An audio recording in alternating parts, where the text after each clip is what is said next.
Welcome back to Unit 2 of our course, and this is Lecture 5. Now, if you remember, what we did in Lecture 4 is we took this function n of p from Lecture 3, which came from this idea of counting states using the periodic boundary conditions. So that's this n of p, and what we did was combined it with the energy momentum relation to get a density of states. And what we want to do in this lecture is kind of do the same, but now we want the number of modes, which is a slightly different quantity. And if you remember, the way it's defined is this number of modes is related to the ballistic conductance, which depends on density of states times the average velocity. And this average velocity involves a numerical factor that usually depends on this number of dimensions that we're involved in. So this is in 1D, that average, you just have this 1 here, 2 over pi, and this half.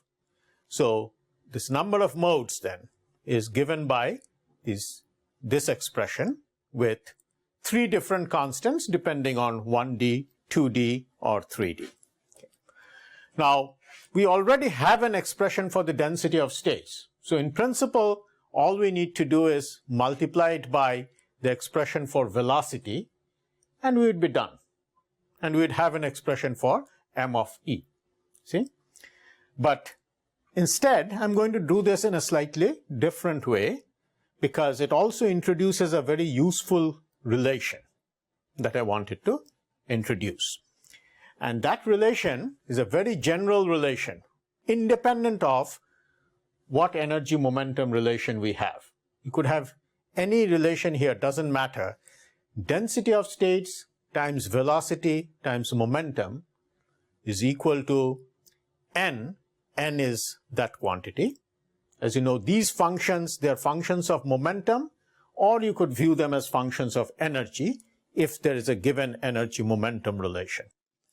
So density of states times velocity times momentum is equal to this n times the number of dimensions. So let me show you where this comes from, because this is a very useful relation, independent of the specific energy momentum relation. And we'll use this then to obtain an expression for this number of modes. Okay. Now, what we do is we start from this rule that we discussed in Lecture 3 using the periodic boundary conditions. And remember, this doesn't involve any energy momentum relations.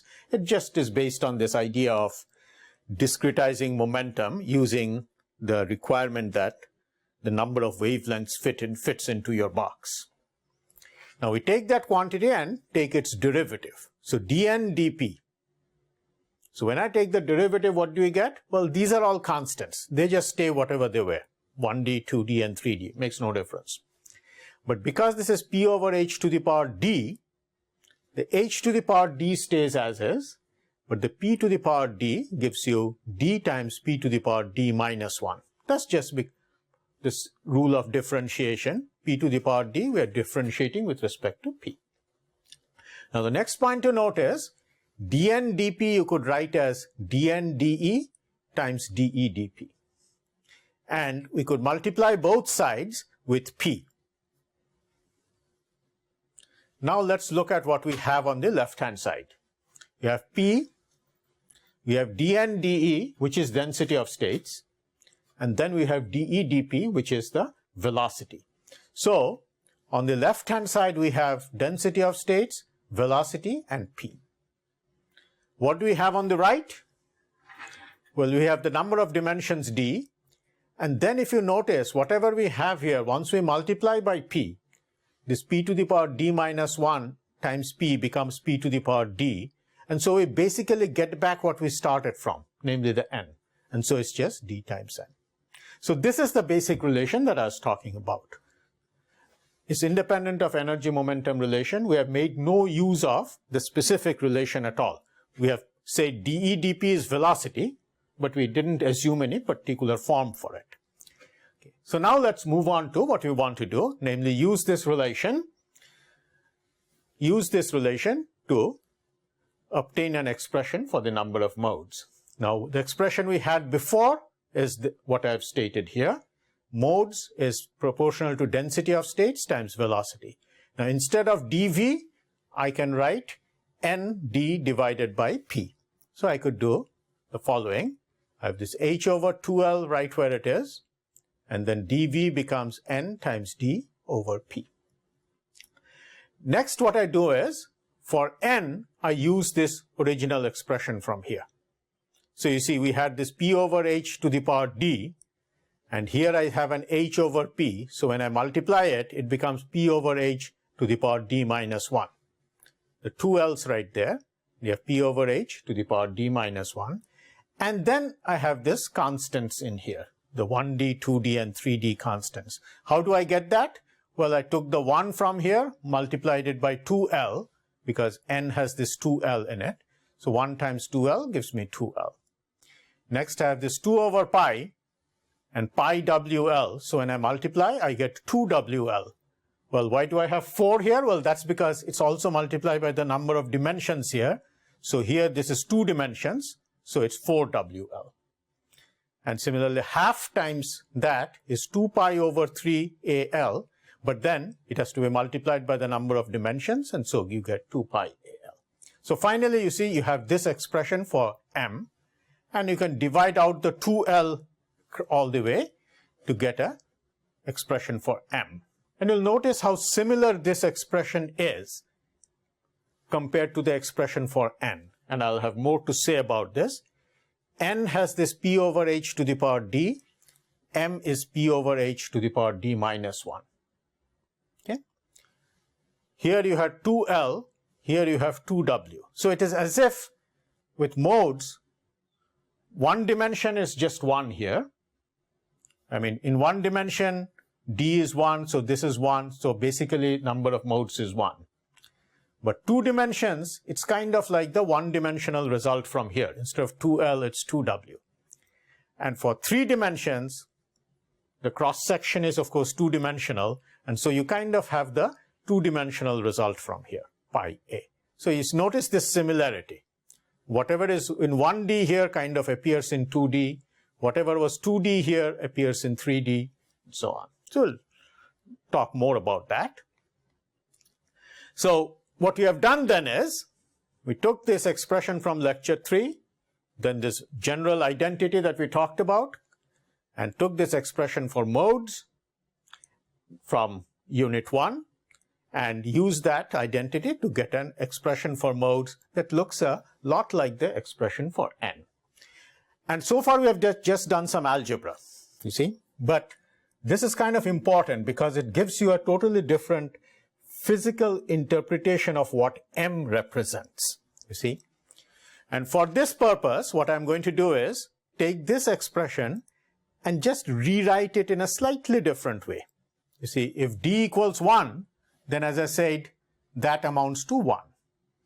If d equals 2, then this is like p over h times 2w, which you could write as w divided by h over 2p. And similarly, the last one you could write as a divided by h over 2p squared, and then a constant in front. Now, what do we gain by doing that? Well, remember, h over p is what we call the de Broglie wavelength. So what this quantity tells you is how many half de Broglie wavelengths fit into the width of the conductor. That is, if you have a two-dimensional conductor, length L, width W, then the number of modes is basically how many half wavelengths fit into that width. Right? Now, if you had a three-dimensional conductor, so then the cross-sectional area is A, then this tells you like how many half wavelengths fits in this way and how many half wavelengths fits in that way. And it's a product of the two. That's what it is. Area divided by half wavelength squared. So this is this idea, those of you who are familiar with electromagnetic waveguides will also recognize that that's kind of what determines the number of transverse modes in an electromagnetic waveguide. I mean, that's where the word modes comes from. But the point I wanted to make is this very important distinction, this of these two ways of looking at what number of modes means. The one view is the view we had from unit 1. That is, it's like density of states times velocity. Density of states tells you how many states you have, velocity tells you how fast they move, and so the product kind of determines how much current you can get. So that's why modes depends on density of states times velocity. But a totally different way of thinking of modes is you look at the cross section, see how many half wavelengths fits into it. And this is the view that most people who have some familiarity with this would have heard of. This one is less widely appreciated. And what I was trying to show is if you make use of that identity, then you can transform this into this, which represents two totally different physical views of what number of modes means. And incidentally, I should point out that just as the way I've taken m and written it as number of half wavelengths that fits into the cross section, you could similarly take this function n and write it in a form that looks like how many half wavelengths fits into the volume. That is, if you had a one-dimensional solid, it's like the length divided by half wavelengths. Otherwise, it's the area divided by half wavelength square, or the volume divided by half wavelength cubed. So n kind of tells you how many half wavelengths fit into the entire volume of the solid, whereas m tells you how many half wavelengths fit into the cross-sectional area of the solid. Now, one important consequence of this is this ballistic resistance that we talked about in unit 1. That is, I'd mentioned at that time that if you just look at this expression, it would tell you that the number of modes is proportional to the width or the cross-sectional area. What that would mean is you'd expect that the ballistic conductance would change linearly with width or cross-sectional area. And this is observed. This was observed back around 1970 or so, and sometimes people call it the Charvin resistance. But the very important development that came some 20 years later was that in devices with small cross-section, where the number of modes was relatively small, not thousands, but more like tens and twenties, that's where people saw this very nice quantization of the ballistic conductance. That rather than go linearly, it actually went in steps. Now, how do you understand this? Well, the idea is that actually m is not quite that quantity, but rather the integer part of that. In other words, if this happens to be 2.5, then it's actually really 2, because the number of modes is given by, again, how many states are available in that cross-section, which can only be 2 or 3 or 4. It cannot quite be 2.5. So the correct expression is, it's the integer part of this. Normally, you don't worry about it because if it's a big number, like 10,030, then it really doesn't matter if it's 10,031. And in any case, of course, if these steps are very close together, you see, in other words, you always have to average over energy. Because one point I've mentioned before, although we're not writing it explicitly, is that whatever we get as a function of energy has to be averaged with this dF/dE factor. That is averaged over an energy of kT. And that tends to, I guess, smooth things out when you're at higher temperatures. But at low temperatures especially, with conductors with small cross-section, this is now a very well-established phenomenon. It was first seen in semiconductors, like I believe it was gallium arsenide. Since then, people have seen it in all kinds of materials, including even a small hydrogen molecule. Okay? And this idea that why it is quantized, you can understand by this view that m is actually the integer value, integer part of that quantity. Okay.